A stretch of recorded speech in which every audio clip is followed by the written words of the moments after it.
আসসালামু আলাইকুম। এইমাত্র বাংলাদেশের দানবীয় ঘূর্ণিঝড় এবং বজ্রসহ বৃষ্টিপাতের আপডেটে আপনাদের স্বাগতম।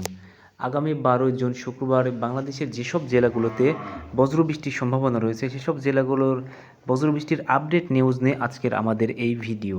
তো চলুন বন্ধুরা ভিডিওটি শুরু করা যাক।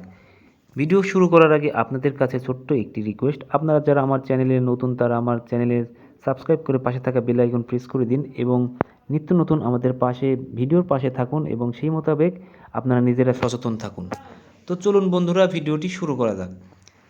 ভিডিওর শুরুতে আপনারা লক্ষ্য করছেন বঙ্গোপসাগর উত্তাল বঙ্গোপসাগর লঘুচাপ সৃষ্টি হয়েছে এবং লঘুচাপ সৃষ্টি হওয়ার কারণে শুক্রবার ৬ ঘটিকার সময় বাংলাদেশের যেসব জেলাগুলোতে বজ্র এবং বজ্রসহ বৃষ্টিপাতের সম্ভাবনা দেখা যাচ্ছে সেসব জেলাগুলো হলো কক্সবাজার, চট্টগ্রাম, বরগুনা, মাদারীপুর, যশোর, কুমিল্লা, ঢাকা, ময়মনসিংহ, রাজশাহী, বগুড়া, সিলেট এবং রংপুর এলাকাতে বিক্ষিপ্ত আকারে বজ্র এবং বজ্রসহ বৃষ্টিপাতের সম্ভাবনা রয়েছে। এসব জেলাগুলোতে বাংলাদেশের আগামীকালে সারা দিন বৃষ্টির সম্ভাবনা দেখা যাচ্ছে এবং চলুন বন্ধুরা দেখা যাক কোন কোন জেলাগুলোতে বজ্র বৃষ্টির সম্ভাবনা রয়েছে। তো চলুন বন্ধুরা দেখে আসা যাক বাংলাদেশের কোন কোন জেলাতে বজ্র বৃষ্টির সম্ভাবনা রয়েছে।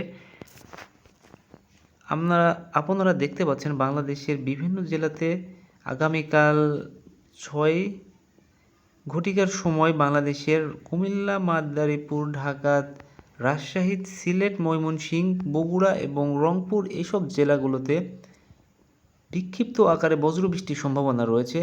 বিশেষ করে বাংলাদেশের ময়মনসিংহ এবং বগুড়া, রংপুর এই জেলাগুলোতে বজ্রবৃষ্টির সম্ভাবনা বিশেষ করে লক্ষ্য করা যাচ্ছে আগামীকাল ৬ ঘটিকার সময় সকাল। তো এই ছিল আজকে আমার কাছে আগামীকাল ১২ জুন শুক্রবারের আপডেট নিউজ। এরকম নিত্য নতুন আপডেট নিউজ পেতে আপনারা আমার ভিডিওর সঙ্গেই থাকুন এবং আপনারা নিজেরাও সচেতন থাকুন। আল্লাহ হাফেজ।